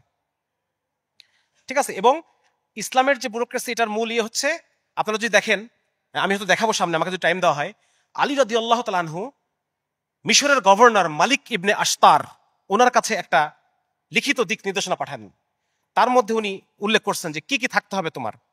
1 নম্বর হচ্ছে ইসলামে, আমি আগেই বলছি, দেখেন ব্রাজিল যখন উন্নতি করছে, এই লাল কালিতে লেখাটা একটু আপনারা পড়েন, ব্রাজিল নিয়োগ দিছে 50,000 পার্সোনাল পলিটিক্যাল অ্যাপয়েন্টমেন্টস। খেয়াল করছেন? ইসলাম যখন নিয়োগ দিবে তখন কি পলিটিক্যাল নিয়োগ দিবে না? ইসলামের পলিটিক্যাল আইডিওলজির সাথে যারা একমত সেই লোকগুলোকে তো আমি নিয়োগ দিব ব্যুরোক্রেসিতে। তার মানে একই সাথে ফ্র্যাগমেন্টেড হইতে হবে এবং একই সাথে ইসলামিক আইডিওলজির সাথে যারা একমত তাদেরকে নিয়োগ দিব আমি। পলিটিক্যালাইজেশন অফ দ্য ব্যুরোক্রেসি, এটা থাকতে হবে। এটা না থাকলে কাজ হবে না। হজ উমরা বিশ্বকোষ আপনার নিজের জন্য এবং হজ উমরাগামী আপনার প্রিয়জনের জন্য এই গ্রন্থটি হতে পারে একটি শ্রেষ্ঠ উপহার। তাহলে দেখেন, যাদের তাকওয়া আছে এই লোকগুলোকে আমি নিয়োগ দিব। 2 নম্বর হচ্ছে যাদের ইখলাস আছে তাদেরকে আমি নিয়োগ দিব, এবং যারা কমান্ড ফলো করবে, আনুগত্য করবে, তাদেরকে আমি নিয়োগ দিব। সুতরাং আদর্শের সাথে ঐক্যমত এটা দরকারও আছে, আবার মেরিটোক্রেসি বা মেধাভিত্তিক এটাও দরকার আছে। দুটো কম্বাইন্ড হতে হবে। তাহলে আমরা একটা জিনিস দেখলাম যে হায়ারার্কি এবং টিম কম্বাইন্ড হতে হবে। 2 নাম্বার ইয়েসম্যানশিপ নোম্যানশিপ এটা কম্বাইন্ড হতে হবে। 3 নাম্বার রেজাল্ট ফোকাস থাকতে হবে, আবার নিয়ম কানুনও থাকতে হবে, দুটোই থাকতে হবে। এবং 4 নাম্বার হচ্ছে ফ্র্যাগমেন্টেড হইতে হবে, আবার হায়ারার্কিও থাকতে হবে, এটাও থাকতে হবে, সবই হইতে হবে। এবং ইসলাম ঠিক ওই মডেলটাই দিছে কি দিছে না, ওই মডেলটা ইসলাম দিচ্ছে। ঠিক আছে, এগুলো আপনারা সব পড়ে নিন যে আসলে মূলত কি বিষয়টা আসলে কি, এগুলো আপনারা দেখে নিন। এবং এখানে একটা কথা আছে, উনি মানে রিসার্চার বলতেছে উনি যে মানে ব্যুরোক্রেসির যে প্রবলেমগুলা, এই প্রবলেমগুলা আরো মেডিসিন দিয়ে, তার মানে আরো ডেমোক্রেসি দিয়ে এই প্রবলেম সারানো যাবে না, এটা উনি সিদ্ধান্ত দিচ্ছেন। সবুজকালে যে কথাগুলো আছে এটা লেখা আছে, এটা আপনারা দেখে নিন সামনে। আরেকটা গুরুত্বপূর্ণ জিনিস তারা বলছে এখানে, সেটা হচ্ছে যে যারা নিয়োগ দিবে, প্যাট্রোনাইজ করবে, কথা ইসলামী কর্তৃপক্ষ এটাকে প্রভাবিত করবে। যারা প্রভাবিত করবে, who control the patronize appointments আর দ্য রাইট ওয়ান্স, মানে করাপশন, দুর্নীতি তখনই কমবে যদি আমি সঠিক মানুষ, ভালো মানুষকে যদি আমি নিয়োগ দিই। ভালো মানুষকে যদি আমি নিয়োগ দিতে পারি শুধু মেরিটের ভিত্তিতে না। এই দেখেন আগে এখানে বলছে যে শুধু মেরিটোক্রেসি, শুধু আপনি পরীক্ষায় যারা ভালো করতেছে তাদেরকে নিচ্ছেন, তাদের আদর্শকে আপনি দেখতেছেন না, তাহলে পরে দুর্নীতি বাড়বে। কি বলতেছে? দুর্নীতি বাড়বে, কারণ সে সমস্ত অলিগলি জানে, সে মেধাবী ছেলে, সে নিয়ম কানুন জানে, সে জানে যে কিভাবে আমি আইন কানুনকে বেকায় মানুষের কাছে টাকা নিতে পারবো। সুতরাং শুধু মেরিটোক্রেসি দুর্নীতি বাড়ায়, আবার মেরিটোক্রেসি যদি পলিটিকাইজেশন হয় তাহলে পরে দুর্নীতি কমে। তারা বলতেছে আদর্শের লোক নিতে হবে, অন্য মানে এলোমেলো লোক নেওয়া যাবে না। এখন আপনাদের সামনে আমি যে আলোচনা করে শেষ করে দেবো, আমি আর বেশি আলোচনা করার সুযোগ নাই। সেটা হচ্ছে, আর আমার শেষ করা মানে তো বুঝছেন আরো আধা ঘন্টা। পানি গেল কই? আচ্ছা, আপনাদের খারাপ লাগতেছে? আচ্ছা যাক, দেখেন আপনি যত যাই করেন না কেন, আপনি যদি ভালো মানুষ তৈরি করতে না পারেন, আপনার কোনো মডেলই কাজ করবে না। এই টিম মডেলও কাজ করবে না, ওই হায়ারার্কি মডেলও কাজ করবে না। দুটাকে জয়েন্ট দিয়ে নতুন যেটা বানাবেন ওটাও কাজ করবে না। আপনার মানুষের ইন্টারনালি মানুষকে কন্ট্রোল করতে হবে। আপনি এমন মানুষ তৈরি করবেন যে নিজেই নিজেকে কন্ট্রোল করতে পারে, নাকি? এরকম না করলে পরে তো আপনি কোনো মডেলই কাজ করতে পারবেন না। ইসলামী রাষ্ট্র ঠিক এই কাজটাই করে, এটা হচ্ছে একদম মৌলিক কাজ। ইসলামী রাষ্ট্র এই কাজটা করবে। এই কাজটা কিভাবে করে দেখেন। একজন মানুষের এই যে বেগুনি কালারের যে অংশটা দেখতেছেন, এই অংশটা হচ্ছে মানুষের অটোমেটিক সেন্টার। এই অংশটা মানুষের অটোমেটিক সেন্টার। এই এলাকায় হচ্ছে ওই কাজগুলাই হয়, আমাদের সাবকনশিয়াস মাইন্ডে যে কাজগুলো হয় অটোমেটিক, সেই কাজগুলো এখানে হয়। এখানে দেখেন, আমি দেখানোর চেষ্টা করছি যে আমাদের যে ব্রেনের ফাংশন, এই ব্রেনের ফাংশনটা 3টা ধাপে হয়। 1 নম্বর ধাপ হচ্ছে নিম্নতর কেন্দ্র। নিম্নতর কেন্দ্র হচ্ছে এই যে এলাকাগুলা, মানে বেগুনি অংশের নিচে, বেগুনি অংশের নিচে যে অঞ্চলগুলা, এইগুলো হচ্ছে আমাদের নিম্নতর কেন্দ্র। নিম্নতর কেন্দ্রের কাজ হচ্ছে বিভিন্ন বডির যে বিভিন্ন ফাংশন যেগুলো আছে, হাঁটা চলা, তারপর হচ্ছে আপনার বডির টেম্পারেচারকে মেনটেন করা, আপনার বডির গ্লুকোজ যখন নাই আপনার ক্ষুধা লাগবে, তারপর হচ্ছে যখন আপনার শরীরে পানি কমে গেছে আপনার তখন পিপাসা লাগবে, বুঝছেন? এই যে জীবের জীবন ধারণের জন্য যেগুলো লাগে সেই কাজগুলো করবে নিচের অংশটা। বেগুনি কালার যে অংশটা সেটাকে আমরা বলছি লিম্বিক বা বর্ডার জোন, এটাকে আমরা বলছি বর্ডার। এর কাজ হচ্ছে যে কাজগুলো আমরা চিন্তা ছাড়াই করি সেই কাজগুলো করবে ও। যে কাজগুলো করার জন্য আমাদের কোনো চিন্তা করা লাগে না। যেমন ধরেন আপনি বনের মধ্যে দিয়ে খুব রিল্যাক্স করে হাঁটতেছেন, আপনি আশপাশ দেখতেছেন, খুব সুন্দর পরিবেশ, হঠাৎ করে একটা সিংহ আপনার সামনে চলে আসছে। এখন কি আপনি চিন্তা ভাবনা করবেন যে এটা কোথায় যেন তোমাকে দেখেছি, হ্যাঁ এখন আমার কি করা দরকার, কোন যেন একটা অনুষ্ঠানে দেখলাম সিংহ আসলে কি যেন করতে হয়, এত কিছু চিন্তা করার টাইম আছে আপনার? নাকি আপনার চোখে পড়া মাত্রই আপনি ঘুরবেন, দৌড় দিবেন, আশপাশে কোনো গাছ পেলে দৌড়ে উঠবেন, এবং এই কাজটা আপনি 1 সেকেন্ডের মধ্যে করবেন? নাকি আপনার ব্রেইন অটোমেটিক কাজ, যে কাজগুলো সেমি অটোমেটিক, মানে আপনার এত চিন্তা করার টাইম নাই। আপনার ওয়ার্কিং মেমোরি, এটাকে বলে ওয়ার্কিং মেমোরি। ওয়ার্কিং মেমোরি মানে যেটা আপনি খুব ইনস্ট্যান্ট যে মেমোরিগুলো আপনি ইউজ করেন, ওই কবে কি হয়েছে না হয়েছে না, এটা তো অন্য জিনিস, ওই মেমোরি না। ইনস্ট্যান্ট আপনার হাতের কাছে যে মেমোরিগুলো দরকার হবে সেই মেমোরিগুলো থাকে এই বেগুনি জায়গায়। কোথায় থাকে? এই যে বেগুনি, আমার দিকে তাকায় না, স্লাইডের দিকে তাকান, হ্যাঁ এই বেগুনি জায়গায়। আরেকটা জায়গা আছে, সেটা হচ্ছে উচ্চতর কেন্দ্র। উচ্চতর কেন্দ্র কোনটা? এই যে সবুজ, সবুজ যে জায়গাটা এবং তার উপরের যে জায়গাটা, এটা হচ্ছে উচ্চতর কেন্দ্র। এই এলাকাটার কাজটা কি? এই এলাকার কাজ হচ্ছে, ওই যে বললাম কবে কি হয়েছিল, এই স্মৃতিগুলো ধারণ করা, ডিস্ট্যান্ট মেমোরিজ, এগুলো ধারণ করা, সেগুলো স্মৃতিতে রাখা, হ্যাঁ প্রয়োজনের সময় সেগুলোকে কম্বাইন করে একটা সিদ্ধান্ত দেওয়া, এবং সেই সাথে আমাদের যে অন্যান্য কাজ, হাত পায়ের যে মুভমেন্ট টুভমেন্টগুলো আছে, এগুলোকে খুব স্পেসিফাই করা, সূক্ষ্ম করা। বান্দর কেমন লাঠি ধরে? বান্দরের লাঠি ধরা আর আমার লাঠি ধরা, কলম ধরা সমান? হ্যাঁ, আমি যেভাবে সুন্দর করে কলমটা ধরতে পারি, ওইভাবে কলম ধরতে পারবে না। বুঝা গেছে? সুতরাং এই যে বডি মুভমেন্টগুলোকে খুব প্রিসাইজ করা, সুন্দর করা, এটা হচ্ছে আমাদের ব্রেনের এই উচ্চতর কেন্দ্রের কাজ। এখন আমি যেটা বলতে চাচ্ছি, ব্যাপারটা বোঝেন, আমার যে ক্ষুধা লাগছে এটা আমাকে কে টের পাবো কিভাবে? নিম্নতর কেন্দ্র আমাকে টের পাবে এটা, ঠিক আছে না? আর মাঝখানের যে বর্ডার এলাকা, সে আমাকে বোঝাবে যে তোর এখন খাইতেই হবে, তোর এখন এত চিন্তা করার টাইম নাই, তোমার এখন খাইতে হবে, নাহলে পরে তোমার খবর আছে। এটা হচ্ছে ও আমাকে বোঝাচ্ছে। আর উচ্চতর কেন্দ্র বলতেছে বিবেক, ও বলতেছে না, এটা অন্য কারো খাবার, তুমি এটা খেতে পারবা না, হতে পারে এটা অন্য কারো খাবার। এইভাবে আমাদের ব্রেন কাজ করে, আমাদের আচরণ কন্ট্রোল হয়। তার মানে আমার আবেগ কাজ করছে, বিবেক কাজ করে নাই। মানে এটা কে কাজ করছে বলেন? আবেগ কাজ করছে, বিবেকে কাজ করে নাই। তার মানে তার ওই বেগুনি অঞ্চল কাজ করছে না? হ্যাঁ। আর যখন বিবেক কাজ করবে তখন মানে কি, ওই সবুজ অংশ কাজ করছে, ঠিক কিনা? তাহলে এখন আমাকে বলেন, যখন আপনার সামনে একটা কেউ নাই, আপনার সামনে কোনো সিসি ক্যামেরা নাই, কিচ্ছু নাই, আপনার সামনে এখন এক বান্ডিল টাকা আপনি পেয়ে গেলেন, এখন এই টাকাটা নিতে হবে, এটা নিয়ে ফেলবো আমি, এটা আপনাকে কে বলবে? কে বলবে বলেন? এই বেগুনি অংশ নাকি? আর এটা নেওয়া ঠিক হবে না, এটা আল্লাহ নিষেধ করছেন, এটা নেওয়া ঠিক হবে না, এটা তোমার প্রফেশনের সাথে যায় না, এটা তোমার রিপুটেশনের সাথে যায় না, এটার জন্য তোমাকে জাহান্নামের আগুনে জ্বলতে হবে। এগুলো কে বলতেছে? সবুজ অংশ। এটা বলতেও পারে, নাও পারে। এটা মানে এক একজনের এক এক রকম, এটা কারো শক্তিশালী, কারো শক্তিশালী না। কিন্তু যদি এই কথাটাই যদি সবুজ জায়গা থেকে আমি জোর করে ঢুকাই দিতে পারি বেগুনি জায়গায়, তখন কি হবে বলেন তো? কথা বলেন না কেন? তখন সে অটোমেটিক্যালি স্টপ হয়ে যাবে নাকি? এই চিন্তাটাই যদি আমি সবুজ জায়গা থেকে বেগুনি জায়গার মধ্যে দিতে পারি, তাহলে সে অটোমেটিক্যালি নিজেকে কন্ট্রোল করে ফেলবে। তাকে আরো এত চিন্তা করে কন্ট্রোল হওয়া লাগবে না। আমার কথা বুঝে আসতেছে? এত চিন্তা গবেষণা করে নিজেকে কন্ট্রোল করা লাগবে না তার, সে অটোমেটিক্যালি সে নিজেকে কন্ট্রোল করে ফেলবে, এত চিন্তা ভাবনা না করে। ইসলামী রাষ্ট্র ঠিক এই কাজটা করে। ইসলামী রাষ্ট্র একদম যে কথাটা আমি বললাম এই কাজটা করে। ওই স্মৃতি থেকে জান্নাত জাহান্নামের ভয়, হ্যাঁ জান্নাত জাহান্নামের ভয়, তারপর আল্লাহ তাআলার প্রতি দায়বদ্ধতা, ইসলামের প্রতি কমিটমেন্ট, এই বিষয়গুলোকে ওই সবুজ জায়গা থেকে নিয়ে আসে কোথায়? বেগুনি জায়গায়। একজন আমলা আমি যখন তাকওয়া দেখে, ইখলাস দেখে একজন আমলাকে নিয়োগ দিব, তখন সে অটোমেটিক্যালি সে এমন মানুষ যে সে দুর্নীতি থেকে সে বেঁচে থাকবে। তার বিবেকটাকে আমি বিবেকের জায়গায় রাখি নাই, আবেগের জায়গায় ঢুকাই দিছি, এখন বিবেক তাকে অটোমেটিক্যালি নিয়ন্ত্রণ করতেছে। এই ব্যাপারটা ধরতে পারছেন আপনারা? কি বললাম? এই কাজটা ইসলাম করে। কিভাবে করে সেটা একটু আলোচনা করে আমি আমার আলোচনা দ্রুত সময় শেষ করার চেষ্টা করবো ইনশাআল্লাহ। এই কাজটা ইসলাম করে হচ্ছে, যত বেশি আপনি একজন মানুষকে বলবেন ইসলামের কথা, বলবেন, যত বেশি সে তার দৈনন্দিন কাজের সাথে কানেক্ট করতে পারবে।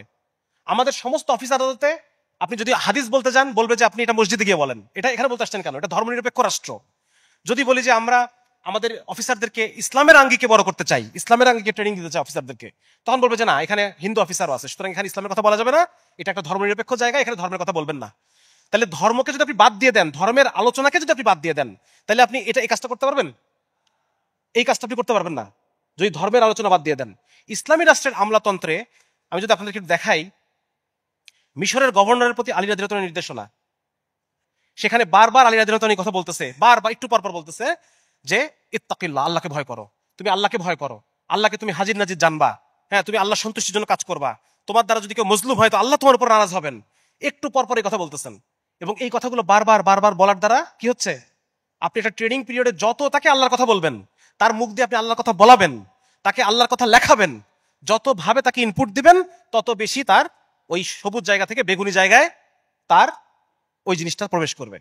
এখন তাহলে এখন আপনি আমাকে বলেন, বর্তমানে যে ধর্মনিরপেক্ষ রাষ্ট্রের যে প্রজেক্ট, এটা কি মানুষের বডির সাথে যায় না? বডির সাথে যায় না?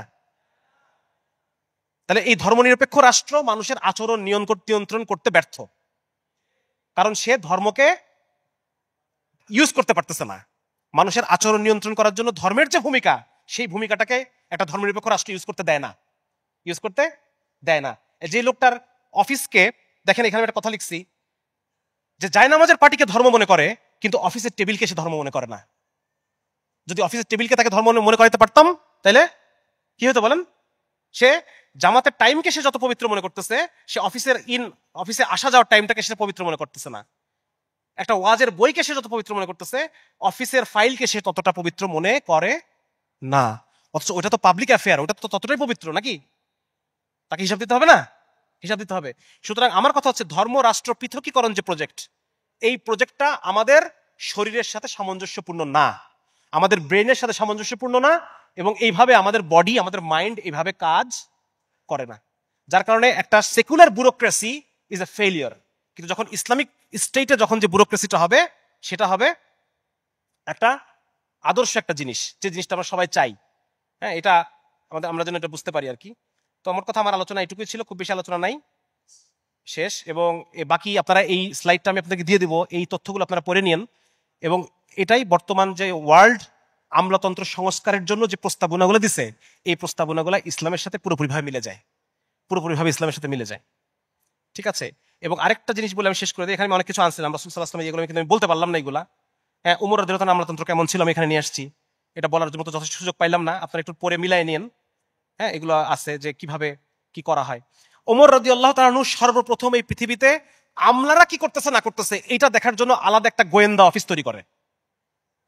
আমলাদেরকে নিয়ন্ত্রণ করার জন্য তিনি রাষ্ট্র কর্মকর্তাদের বিরুদ্ধে অভিযোগ তদন্তের জন্য ওমর রাদিয়াল্লাহু বিশেষ বিভাগ গঠন করেন। এটাকে বাংলাতে কি বলে বলেন তো? আমাদের দেশে আছে এটা, দন্তের ন দিয়ে বলেন তো, কেউ পারলো না? হ্যাঁ, ন্যায়পাল। এটা আমাদের সংবিধানে আছে, এটাকে বলা হয় ন্যায়পাল। এটা আমাদের সংবিধানে আছে, এই যে ৭৭(১)। কিন্তু এইটাকে আমলারা আটকায় রাখছে। কারা আটকে রাখছে দেখেন? সংসদ সচিবালয় দীর্ঘ ৬ মাস ফাইলটি আটকে রাখার পর আইন মন্ত্রণালয়ে ফেরত পাঠায় এবং বলে যে ৫২ বছরে একজন ন্যায়পাল এখন পর্যন্ত নিয়োগ করতে পারে নাই। আমলারা এটা আটকে রাখছে। কেন আটকে রাখছে বলেন? কারণ এটা হলে তো ওরা নিজেরাই ধরা খেয়ে যাবে, ঠিক কিনা? এখন বলছে আমাদের দেশে আমলারা এত শক্তিশালী যে তারা নিজেদের উপরে কোনো খবরদারি তারা সহ্য করবে না, এই কারণে এতদিন পর্যন্ত এটা হয় নাই। অথচ ওমর রাদিয়াল্লাহু কিন্তু এই কাজটা করছে। এই দেখেন, ওমবার্ডসম্যান। হ্যাঁ, এবং সেই সাথে আপনারা যদি পড়েন দেখবেন যে এতক্ষণ পর্যন্ত আমি যে টিম মডেল আলোচনা করলাম বা ইসলামিক যে মডেল, ওমর রাদিয়াল্লাহু তাআলার যে আমলাতন্ত্র ছিল, এটা এই সেম মডেল, একই মডেল। দেখেন, এই যে monitoring, outcome based, conflict and duplication solved. হ্যাঁ, হায়ারার্কি থাকবে, আবার টিমও থাকবে। ওয়েবারিয়ানের কিছু বৈশিষ্ট্য থাকবে, আবার টিমের কিছু বৈশিষ্ট্য থাকবে। মেরিটোক্রেসিও থাকবে, আবার পলিটিসাইজেশনও থাকবে, পলিটিক্যালাইজেশনও থাকবে, দুটোই থাকবে। ঠিক আছে? রুলস দ্বারাও সে নিয়ন্ত্রিত হবে, আবার একটু ক্যারিয়ারও থাকবে, সবই থাকবে। হ্যাঁ, দুর্নীতিকে নিয়ন্ত্রণ করছেন পানিশমেন্টের মাধ্যমে, আমাদের জন্য কঠোর শাস্তির ব্যবস্থা করছেন। এইভাবে করে জিনিসটাকে নিয়ন্ত্রণ করা হয়েছে। তো এইগুলো আমি বিস্তারিত আলোচনা করতে পারলাম না, বাকি এইগুলো আপনারা একটু দেখে নিন। লাস্ট আমি আমার জীবন থেকে একটা ঘটনা বলে আমি শেষ করে দিচ্ছি। সেটা হচ্ছে যে আমাদের যখন ফাউন্ডেশন ট্রেনিং হয়, এইটা বিসিএস এর যারা অ্যাডমিন ক্যাডার, পুলিশ ক্যাডার, ওরা করে ৬ মাস, আমরা ডাক্তাররা করি ২ মাস। তো এই ২ মাসের মধ্যে আমাদেরকে ক্লাস নেওয়ার জন্য যারা আসে, আপনার হচ্ছে প্রাণগোপাল স্যার একদিন আসছে, তারপর হচ্ছে আপনার আনু মোহাম্মদকে তো আপনারা চেনেন তাই না? পরিবেশ বিষয়ক একটা ক্লাস উনি নেওয়ার জন্য আসছিলেন। তারপর ইতিহাসবিদ একজন আছে সাজ্জাদ জহির, উনি আসছিলেন। একটা ক্লাস নেওয়ার জন্য আমাদের আসছিলেন ক্যাবিনেট সচিব নিজে। ক্যাবিনেট সচিব হচ্ছে সমস্ত সচিবদের বস, ক্যাবিনেট সচিব আমাদের একটা ক্লাস নিচ্ছেন, সেটা হচ্ছে সুশাসন। হ্যাঁ, ভেরি স্মার্ট, একদম ক্লিন শেভ, ভুড়ি নাই আমার মতো, আমার যতটুকু ভুড়ি এতটুকু নাই, একদম মানে স্লিম, খুব লাগে না স্মার্ট দেখতে। হ্যাঁ, শার্ট টার্ট ইনটিন করা, খুবই আর কি দেখতে। তা ওনার ক্লাস শেষে আমি বললাম, উঠে দাঁড়ায় আমি জিজ্ঞেস করলাম, স্যার আপনি তো অনেক কিছু বললেন যে সুশাসনের জন্য আমাদের কি করতে হবে, দেখেন কি আজীব আজীব নিয়ম। বিভিন্ন সরকারি অফিসে গেলে পরে আপনারা দেখবেন সামনে একটা বোর্ড টাঙায় রাখছে, আমি এবং আমার অফিস দুর্নীতি মুক্ত। দেখছেন এটা? হ্যাঁ, এইটা লিখে দিলে কি দুর্নীতি মুক্ত হয়ে গেছে? কি আজীব, এটা নাকি একটা নিয়ম। এটা তারা গবেষণা করে বের করছে যে অফিসের সামনে ওটা লিখে দিলে পরে নাকি এটা দুর্নীতি মুক্ত হয়ে গেল। তো ওনাকে আমি জিজ্ঞেস করলাম, স্যার আপনারা যে অনেক কিছু বললেন, অনেক কিছু পলিসি বললেন, দুর্নীতি করার আগে দুর্নীতি ঠেকানোর কোনো নিয়ম আছে আপনাদের? একটা দুর্নীতি করার পরে অফিসারকে শাস্তি দিচ্ছেন, সেটা একটা ভিন্ন বিষয়, তদন্ত করতেছেন, শাস্তি দিচ্ছেন। কিন্তু দুর্নীতি করার আগে এমন কোনো প্রজেক্ট আপনাদের আছে কিনা যে অফিসারের মনের মধ্যে কোনো ভয় তৈরি হবে আগে থেকেই সে নিজেকে সামলায় নিতে পারবে, এরকম কোনো প্রজেক্ট আপনাদের আছে কিনা? তা বলতেছে যে, উনি একটু হাসলো, হেসে বললো যে না, এরকম কোনো প্রজেক্ট আমাদের নাই। ইসলামী রাষ্ট্রে আছে নাকি? তাহলে সমাধান কিসে? সমাধান কিসে? শরিয়া। লা হাল্লা ইল্লা শরিয়াতি, শরিয়া ছাড়া কোনো সমাধান নাই। আমি আমার পুরো আলোচনায় দেখানোর চেষ্টা করলাম যে কিভাবে একটা ইসলামী রাষ্ট্র মানুষের আচরণকে নিয়ন্ত্রণ করে। শুধু ব্যুরোক্রেসি না, শুধু আমলাতন্ত্র না, প্রত্যেকটা জায়গায় এভাবে নিয়ন্ত্রণ করবে। একজন খুনি খুন করার আগে সে নিজেকে কন্ট্রোল করে ফেলবে, কারণ তার কন্ট্রোলিং মেকানিজমটা, তাকে চিন্তার মাধ্যমে, গবেষণার মাধ্যমে নিজেকে কন্ট্রোল করতে হচ্ছে না, তার কন্ট্রোল সিস্টেম কি হয়ে গেছে? অটো হয়ে গেছে। ইসলাম ঠিক এই কাজটাই করে। একজন ধর্ষক একা পেয়েও সেই কাজটা করতে পারবে না। কেন? কারণ তাকে বিভিন্ন শাস্তির মধ্য দিয়ে রজম দেখছে, সে পাথর ছুঁড়ে মারতেছে দেখছে, হ্যাঁ, গলা কেটে ফেলে দিচ্ছে, এগুলো সে দেখছে। এবং এইগুলো দেখার দ্বারা তার মধ্যে কি তৈরি হয়েছে? আমাদের ব্রেনের নিয়ম হচ্ছে, আমাদের ব্রেন আমাদের যত যত স্মৃতি, এই সমস্ত স্মৃতির মধ্যে 90% স্মৃতি আমাদের ব্রেন ভুলে যায়, 90% স্মৃতি এটা ডিসকার্ড করে। আপনি দেখছেন যে এরশাদ শিকদারকে, আপনি পেপারে পড়ছেন, আপনি দেখছেন নাকি এরশাদ শিকদার ফাঁসি দিতে? কেউ দেখছেন? এই মুরব্বীরা কথা বলেন না কেন? আরে পোলাপান, তোমরা তো দেখোই নাই, মুরব্বীরা দেখছে কিনা? মুরব্বীরা দেখেন নাই? হ্যাঁ, আপনারা দেখছেন কি? পেপারে দুইটা শব্দ দেখছেন, এরশাদ শিকদারের ফাঁসি, এই তিনটা শব্দ দেখছেন, আর কিছু দেখেন নাই আপনারা। তো এরকম কত জিনিসই তো পড়েন প্রত্যেক দিন, এত কিছু আমাদের ব্রেনে থাকে, এই কয়টা শব্দ থাকার কোনো কারণ নাই। আমাদের বর্তমান নিউরোসায়েন্সের গবেষণা বলতেছে ওই স্মৃতিটাই আমাদের ব্রেন মনে রাখে যেই স্মৃতির সাথে একটু পেইন মিশানো আছে। কি মিশানো আছে? একটু কষ্ট, একটু পেইন। এই জন্য দেখবেন যে মায়ের খায় তার মনে থাকে, আর যে মারে সে ভুলে যায়।